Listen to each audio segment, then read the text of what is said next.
Balti visuaalkultuuris ja siin kohalikus Eesti arhitektuuri- ja kunstipärandis on väga olulised mitmed sakslased, kes tulid Eestisse ja tänase Läti aladele 18. sajandi lõpus, niisugused noored haritlased, kes lootsid heale karjäärile siin Eesti ja Liivimaal ja Peterburis.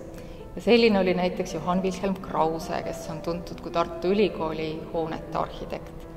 Aga kunstnikest olid võib-olla huvitavamad kindlasti kaksikvennad Kügelgenid, kes tulid Liivimaale 1790. aastatel ja kellest said siinsed kohalikud esimesed professionaalsed kunstnikud, kes justkui andsid kunstnikuametile täiesti uue ulatuvuse, kes ei olnud enam käsitöölised, vaid olid sellised loojad, geeniused ja kes kindlustasid ka seda kunstnike positsiooni siin koha peal abielludes siis baltisaksa mõisnike tütardega.